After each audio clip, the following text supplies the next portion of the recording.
everyone, it's Laura Myers for CMS-Connected here at Bloomreach Connect 2018, and I'm joined by Darin Archer, the CMO at Elasticpath. Thanks so much for joining us. Good afternoon. Yeah, it's nice to meet you in person. We've interviewed on Skype before, but never in person, so this is really awesome. So we're going to start with, at DMEXCO last month, you guys had a great announcement about DXP for Commerce, so tell us about that.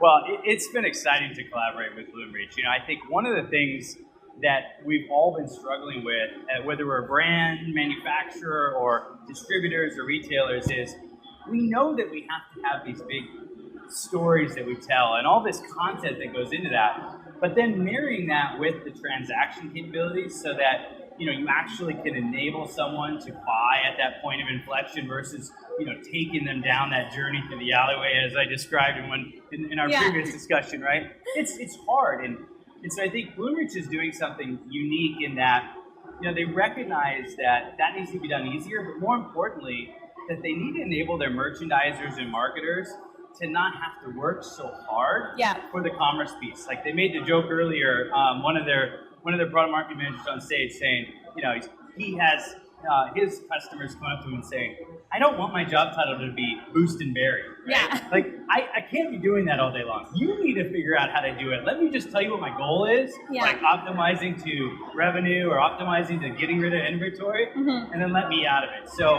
what we're doing is really collaborating with them to bring a lot of that insight about the customer so we can get past this era where you see the advertisement for something you already bought. Yeah. Right? Break that into their tools so that then as they personalize experiences, it's relevant. It's relevant content. So that's what I'm excited about what we're doing with them, across both the search merchandising as well as this larger experience era storyline Raj has been talking about. Yeah, and it's funny because you're talking about personalization. We were kind of going through Twitter earlier and we saw you tweet about how personalization's hard at scale. So we want you to kind of go into that a little bit.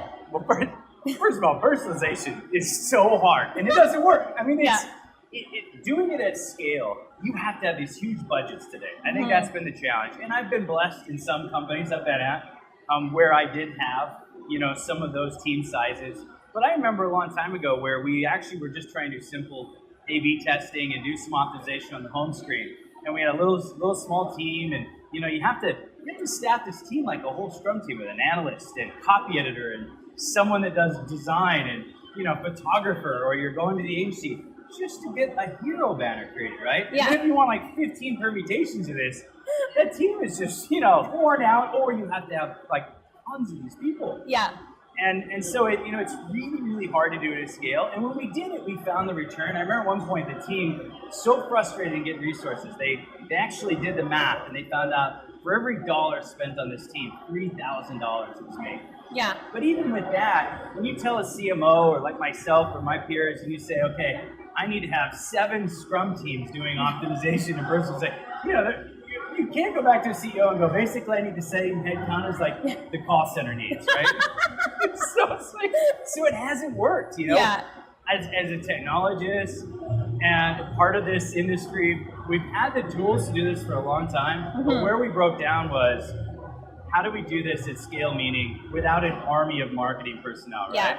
So I think where we're finally getting to with, you know, you move past the buzz of AI, and you really focus in on like what Bloomreach just gets down to business with. We have algorithms, they just start to help do that for you, right? Yeah. Whether it's kind of creating some of that copy, checking image assets, starting to just assemble this, decreasing that headcount.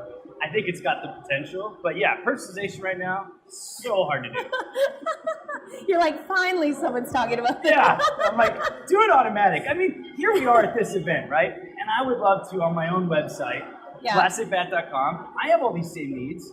We're all in San Francisco right now. I should be able to geofence everyone that hits my website on their mobile phone today. Yeah. And then I should be able to have, you know, personalized content that explains what we're doing with Bloomreach. Because that would be relevant. If you're a Bloomreach customer and you go to lastbat.com, why shouldn't that be the homepage, right? That's personalization. No, I feel like my team's got a backlog of stuff, and that just putting that together today is so hard, right? Yeah.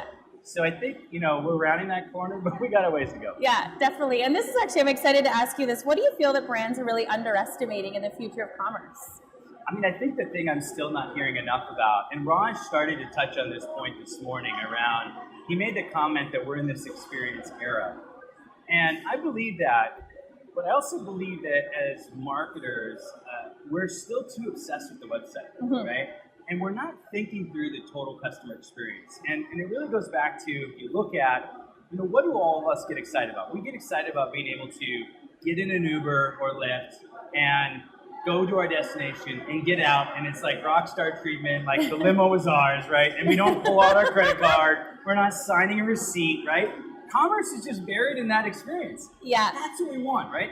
You look at what's happening right now in stadiums, in movie theaters even, they're taking that experience and going, okay, how do I make this better than your living room? Well, there's probably not someone at home delivering you your next Coca-Cola product, right? Totally. Or alcoholic beverage.